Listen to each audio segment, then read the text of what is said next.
आज के मुख्य समाचार। दीपावली की रात आग जलने की कई घटनाएं। दिवाली की रात बड़ा हादसा। दीपावली पर शिवलिंग और हनुमान प्रतिमा का अनावरण।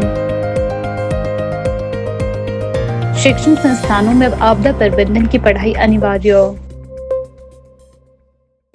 यूपीएससी कोचिंग में पहली बार कोविड काल में अनाथ हुए छात्र भी होंगे शामिल। इन्वेस्टमेंट का झांसा, 9.26 करोड़ की ठगी। सब्जियों के दाम 20 रुपए से 160 रुपए प्रति किलो के बीच।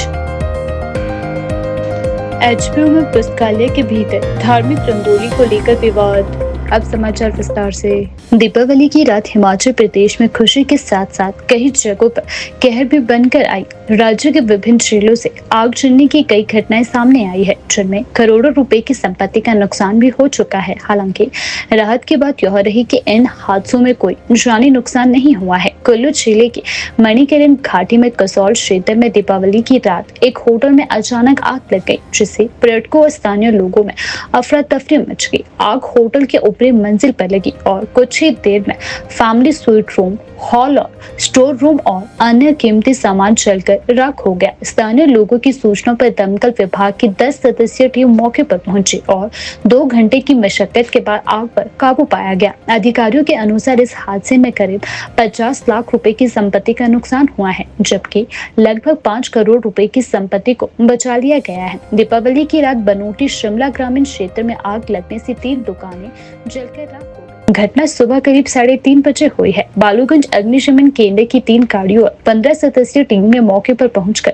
आग बुझाई। अनुमानित नुकसान 20 लाख रुपए बताया जा रहा है। हमीरपुर जिले के सलोनी क्षेत्र में एक इलेक्ट्रॉनिक सामान की दुकान में आग लग गई, जिससे लाखों का नुकसान हुआ है। रामपुर के खोपड़ी कोषशाला के पास नगर परिषद के कचरा प्रबंधन संयंत्र में भीषण आग लग गई। आग से लाखों की मशीनें और सामग्री जल गई। फायर ब्रिगेड की टीमों ने आग पर काबू पाया, लेकिन तब तक लगभग 85 लाख रुपए की संपत्ति का नुकसान हो चुका था। मंडी जिले के लड़भड़ोग तहसील के कथून गांव में सोमवार देर रात एक 2 मंजिला स्लेट पोस्ट मकान में आग लग गई।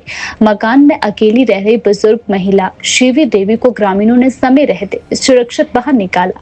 आग में घरेलू सामान जलकर राख हो गया। प्रशासन ने नुकसान की रिपोर्ट तैयार कर प्रभावित महिला को आर्थिक सहायता प्रदान करी। इन सभी घटनाओं में आग लगने का सटीक कारण स्पष्ट नहीं हो पाया है, लेकिन शुरुआती जांच में दीपावली की रात हुई आतिशबाजी को संभावित कारण माना जा रहा है। राज्य प्रशासन और दमकल विभाग ने आम जनता से अपील की है कि पर्व त्योहारों पर सुरक्षा मानकों का पालन करें और किसी भी आपात स्थिति में तुरंत स्थानीय प्रशासन को सूचित करें।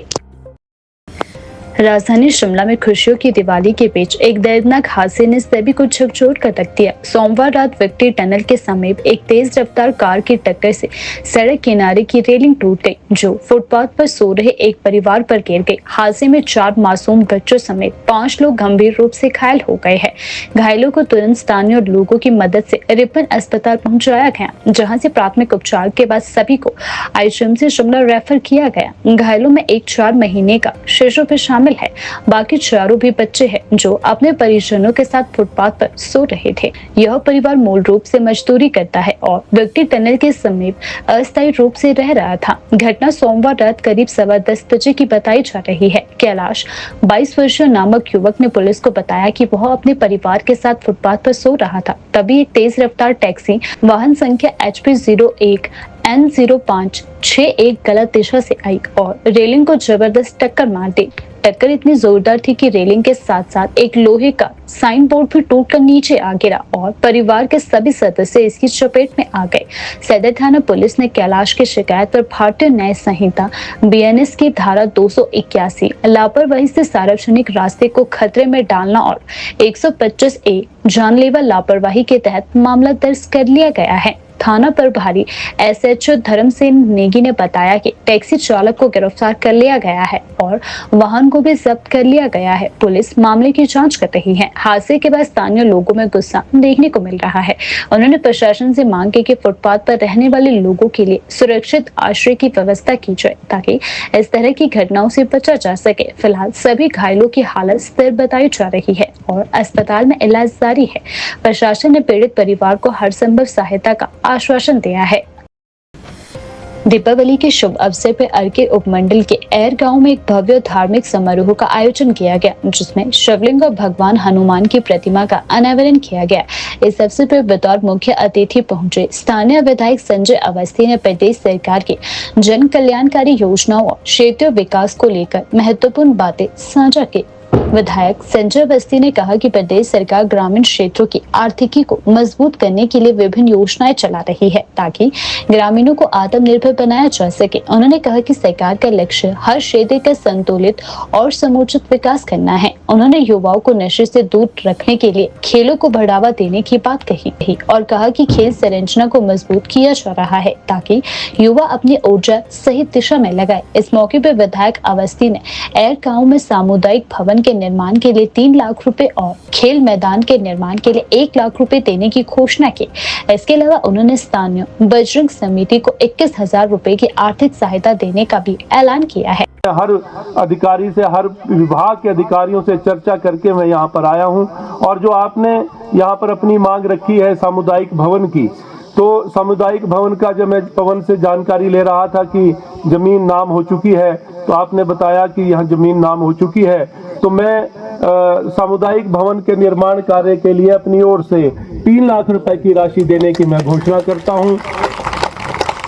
और ये राशि जो है काम शुरू करें आप, जो इसको पूर्ण करना भी जो है मेरा दायित्व, जिम्मेवारी है। उसके लिए और पैसा लगेगा, मैं और पैसा भी दूंगा, और इसको जो है यहाँ पर आपके सुविधा के लिए एक सुंदर सा सामुदायिक भवन ये बने, ऐसी व्यवस्था जो है उसके लिए मैं 3 लाख रुपए शुरू करने के लिए मैं दे रहा हूँ। और इसके साथ ही आपने जो मांग रखी है कि जो प्राइमरी स्कूल है उसके साथ ग्राउंड आपको बनना है, बिल्कुल सही है, क्योंकि आज हमें जो है खेल कूद की ओर इन युवाओं को आकर्षित करना है, क्योंकि अन्यथा जो आज जिस तरह से नशे की प्रवृत्ति बढ़ी है, उसको यदि हमने युवाओं को दूर रखना है नशे से, तो उसके लिए एकमात्र विकल्प है कि हम उनको शारीरिक विकास के प्रति आकर्षित करें, उनको खेल कूद की तरफ प्रेरित करें, ताकि जो वो नशे से दूर रहें। तो जो खेल मैदान के लिए जो आपने मांग रखी है, मैं 1 लाख रुपए की राशि जो है खेल मैदान के लिए देने की घोषणा करता हूं,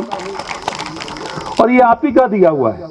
ये आप ही ने जो मुझे ताकत दी है, आज जहां जिस स्थान पर मैं पहुंचा हूं, आज आपके आशीर्वाद से, आपके सहयोग से मुझे विधायक बनकर विधानसभा में जाने का मौका मिला, और आपकी आवाज, अपने अर्की विधानसभा क्षेत्र की आवाज बुलंद करने का मुझे विधानसभा में मौका ये आपके द्वारा दिया गया है। मैं आपका ऋणी हूं, और ये जो ऋण मैं चुका रहा हूं, ये ऋण अपने क्षेत्र के विकास योजनाओं को आगे बढ़ाकर ही मैं ऋण चुका पाऊंगा, और उसमें मैं कोई कमी नहीं आने दूंगा, ये मैं आपको विश्वास दिलाता हूं। माननीय मुख्यमंत्री ठाकुर सुखविंदर सिंह सुक्खू जी ने ये भी चाहा है कि हमारे जो ग्रामीण क्षेत्र की आर्थिकी है उसको हमें बढ़ाना है। गांव की आर्थिकी बढ़ेगी तभी प्रदेश तरक्की करेगा, और उसको बढ़ाने के लिए उन्होंने एक योजना लाई, दूध की कीमत बढ़ाने का उन्होंने फैसला लिया।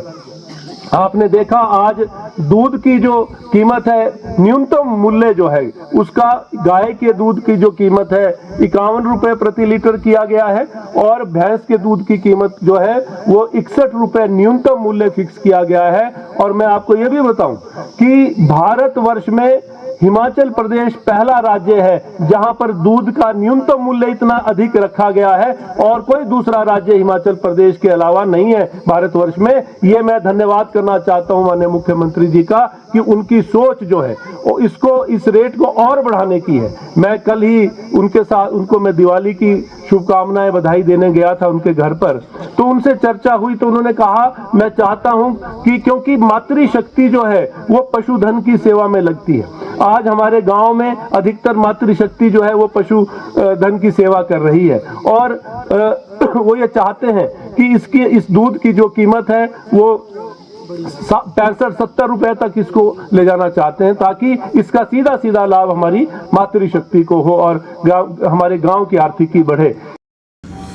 हिमाचल प्रदेश केंद्रीय विश्वविद्यालय CUHP ने एक सराहनीय कदम उठाते हुए कोविड-19 महामारी के दौरान अनाथ हुए विद्यार्थियों को UPSC और अन्य प्रतियोगी परीक्षाओं की निःशुल्क कोचिंग देने की घोषणा की है। यह सुविधा doctor Ambedkar centre of excellence के अंतर्गत दी जाएगी। इस पहल के तहत प्रधानमंत्री केयर चिल्ड्रन योजना में शामिल ऐसे विद्यार्थी जो महामारी के दौरान अपने माता पिता को खो चुके हैं, उन्हें कोचिंग के लिए कोई शुल्क नहीं देना होगा और वे मासिक 4000 वजीफा के भी पात्र होंगे। अब तक इस सेंटर के अंतर्गत केवल अनुसूचित जाति, एससी और अन्य पिछड़ा वर्ग ओबीसी के अभ्यर्थियों को कोचिंग दी जा रही थी, लेकिन यह पहली बार है जब पीएम केयर योजना के लाभार्थी भी इस योजना में शामिल होंगे। प्रवेश प्रक्रिया और महत्वपूर्ण तिथियां कुछ इस प्रकार से है। ऑनलाइन आवेदन की अंतिम तिथि 5 नवंबर 2025 तक है।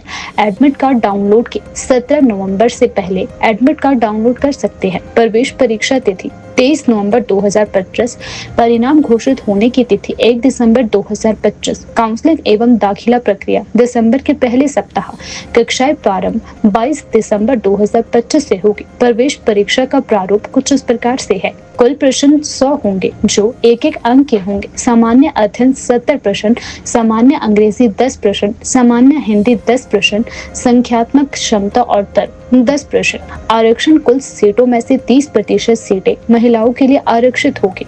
यदि पर्याप्त महिला आवेदन नहीं आए तो ये सीटें पुरुष अभ्यर्थियों को दी जा सकती है।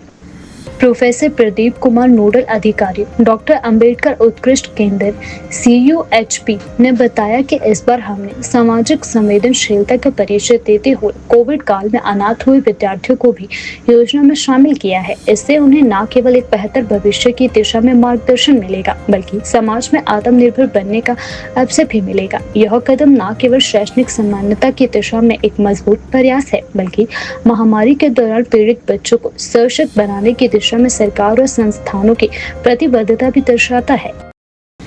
कम समय में दोगुना मुनाफा कमाने का लालच लोगों पर भारी पड़ रहा है। सोशल मीडिया और फर्जी ऑनलाइन इन्वेस्टमेंट एप्स के जरिए ठग शातित तरीके से लोगों को अपने जाल में फंसा रहे हैं। साइबर क्राइम थाना धर्मशाला में इस वर्ष अब तक 12 इन्वेस्टमेंट फ्रॉड के मामले दर्ज किए जा चुके हैं, जिनमें 9.26 करोड़ रुपए की ठगी भी हो चुकी है। Cyber crime ASP Praveen Dhiman के अनुसार इन मामलों में से लगभग 2 करोड़ रुपए की राशि होल्ड करवाई जा चुकी है, लेकिन पीड़ितों को पूरा पैसा वापस मिलना अब अनिश्चित है। ठग पहले social media, Facebook, Instagram, YouTube आदि पर स्टॉक ट्रेडिंग और इन्वेस्टमेंट के लुभावने विज्ञापन चलाते हैं। लिंक या ऐप के माध्यम से व्यक्ति को एक फर्जी निवेश प्लेटफॉर्म से जोड़ा जाता है। निवेश के बाद ठग उनके अकाउंट में दोगुनी राशि दिखाते हैं, लेकिन जब निवेशक पैसे निकालना चाहता है तो टैक्स भरने के नाम पर बड़ी रकम मांगी जाती है। जब व्यक्ति बार बार भुगतान करने के बाद भी पैसे नहीं निकाल पाता, तब उसे ठगी का एहसास होता है। पिछले माह एक सेवानिवृत्त बैंक अधिकारी को उनकी शेयर ट्रेडिंग में रुचि का फायदा उठाकर ठगों ने जाल में फंसा लिया। उन्हें 1 करोड़ रुपए मुनाफा दिखाया गया, लेकिन पैसे निकालने के लिए 25 लाख रुपए टैक्स भरने को कहा गया। जब उन्होंने इस भारी रकम की मांग पर सवाल उठाया, तब उन्हें ठगी का एहसास हुआ। ASP प्रवीण धीमान ने कहा, कम समय में दोगुना मुनाफा देने वाले ऑनलाइन इन्वेस्टमेंट प्लेटफॉर्म पूरी तरह फर्जी होते हैं। लोग मेहनत की कमाई गंवा रहे हैं। सोशल मीडिया पर आए किसी भी संदिग्ध लिंक या विज्ञापन पर क्लिक करने से बचें। कोई भी निवेश करने से पहले उसकी पूरी तरह से जांच करें। पहले ठगों द्वारा डिजिटल अरेस्ट, फर्जी चालान, KYC अपडेट जैसे हथकंडों से धोखाधड़ी की जाती थी, लेकिन अब लोगों की जागरूकता बढ़ने से नई ठगी योजनाओं का सहारा लिया जा रहा है। अब फोकस उन लोगों पर है जो कम समय में अधिक पैसा कमाने के इच्छुक रहते हैं। हिमाचल प्रदेश विश्वविद्यालय HPU में दीपावली के अवसर पर पुस्तकालय के भीतर बनाई गई धार्मिक रंगोली को लेकर अब विवाद बढ़ता जा रहा है। Student federation of India SFI की विश्वविद्यालय इकाई ने इसे सांप्रदायिक गतिविधि करार देते हुए अखिल भारतीय विद्यार्थी परिषद ABVP पर गंभीर आरोप लगाए हैं। SFI का कहना है कि पुस्तकालय जैसा स्थान जहां छात्र अध्ययन और बौद्धिक चर्चा में लीन रहते हैं, उसे ABVP ने धार्मिक और राजनीतिक प्रचार का मंच बनाकर विश्वविद्यालय के धर्मनिरपेक्ष ढांचे और संविधान के अनुच्छेद 28 का उल्लंघन किया है। SFI की ओर से जारी बयान में कहा गया है कि पुस्तकालय में विशेष धर्म का प्रतीक दर्शाने वाली रंगोली बनाना न केवल असंवैधानिक है, बल्कि इसे विश्वविद्यालय के शैक्षणिक वातावरण को भी ठेस पहुंची है। उन्होंने आरोप लगाया है कि यह कार्य जानबूझकर किया गया ताकि धार्मिक भावनाओं के सहारे राजनीति की जा सके। नमस्कार, SFI Himachal Pradesh university campus secretary.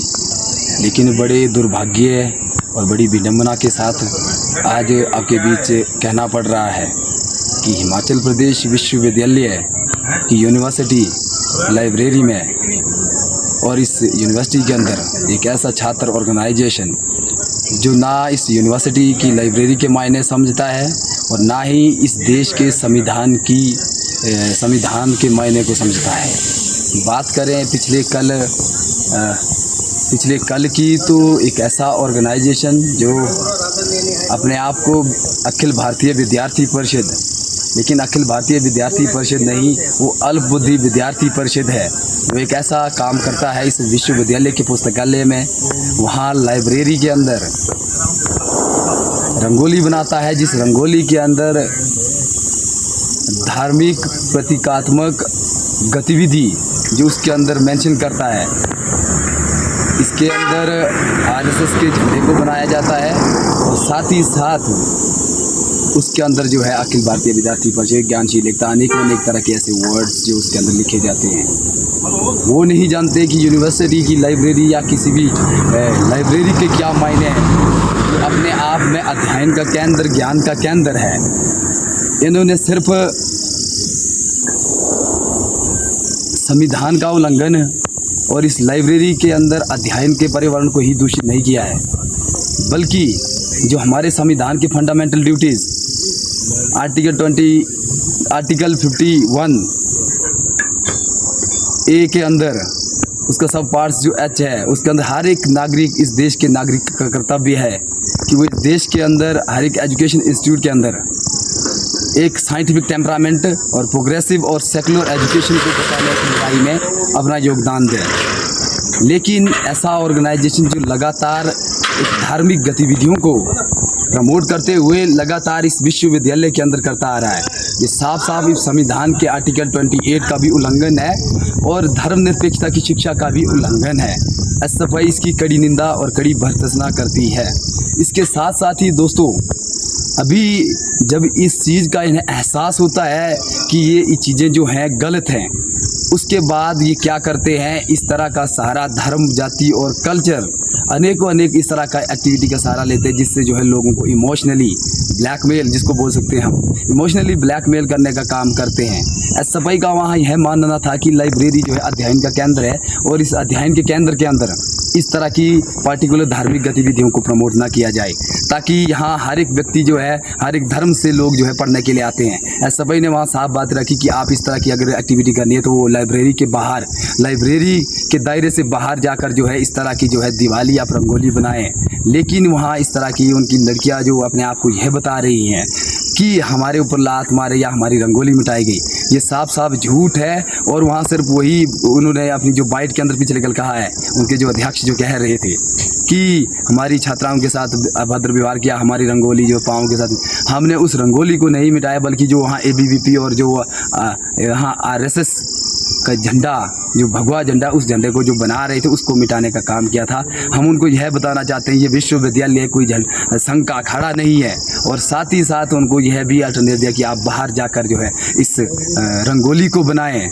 और हम यह भी सवाल करते हैं इस प्रशासन से कि एक पुस्तकालय के अंदर इस तरह की अनुमति किसने दी, अगर दी है तो उसका भी हमें रिटर्न में प्रूफ दें, और अगर नहीं दी है तो उसका भी आपको जो है अंजाम जो है भुगतना पड़ेगा। ये सफाई यहाँ से कह रही है। और इस विश्वविद्यालय के अंदर इस प्रशासन से हम मांग कर रहे हैं कि अगर इस तरह की कोई गतिविधि होती है तो उसके रोकने में जो है अपना ध्यान दें और उस तरह की गतिविधि को रोकें, ताकि इस विश्वविद्यालय के अंदर एक सेकुलर शिक्षा को हम बचा सकें। हिमाचल प्रदेश सरकार ने प्रदेश के इंजीनियरिंग, पॉलिटेक्निकल और औद्योगिक प्रशिक्षण संस्थानों में आपदा प्रबंधन को अनिवार्य विषय के रूप में पढ़ाने का निर्णय लिया है। राज्य के तकनीकी शिक्षा मंत्री राजेश धर्मानी ने जानकारी देते हुए बताया कि नए शैक्षणिक सत्र से यह विषय सभी तकनीकी संस्थानों में लागू किया जाएगा। इसका उद्देश्य छात्रों को प्राकृतिक आपदाओं से निपटने के लिए तकनीकी रूप से दक्ष बनाना और उन्हें राहत व बचाव कार्यों में आधुनिक तकनीकों का प्रयोग सिखाना है। धर्मानी ने बताया कि पाठ्यक्रम में छात्रों को आधुनिक तकनीक, आर्टिफिशियल इंटेलिजेंस, ड्रोन सर्वेक्षण, सेंसर नेटवर्क और रेस्क्यू रोबोटिक्स जैसी अत्याधुनिक व्यवस्थाओं के बारे में व्यवहारिक जानकारी दी जाएगी।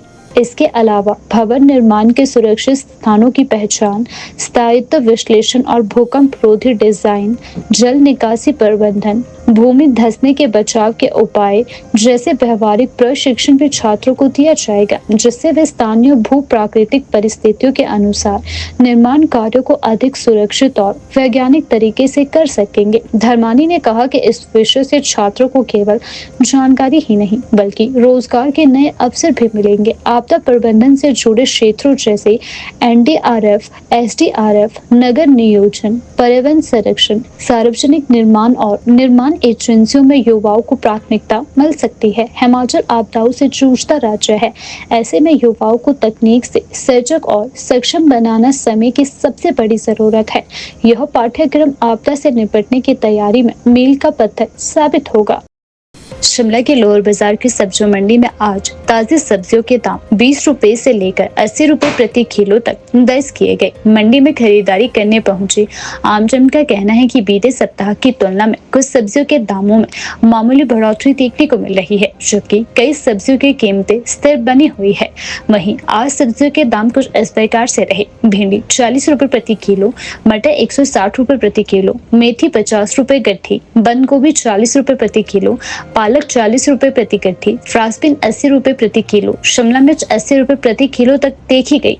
स्थानीय दुकानदारों का कहना है कि मौसम में बदलाव और बाहरी सप्लाई में थोड़ी कमी के चलते कुछ हरी सब्जियों की कीमतों में इजाफा हुआ है। विशेष रूप से मटर और फ्रांसबीन जैसी सब्जियां महंगी हो रही हैं। मंडी प्रशासन और खुदरा विक्रेताओं की ओर से ग्राहकों को सलाह दी गई है कि वे सुबह के समय मंडी का रुख करें, जब सब्जियां ताजी आती है और विकल्प भी अधिक होते हैं। इससे गुणवत्ता और उचित दामों पर सब्जियां प्राप्त की जा सकती है।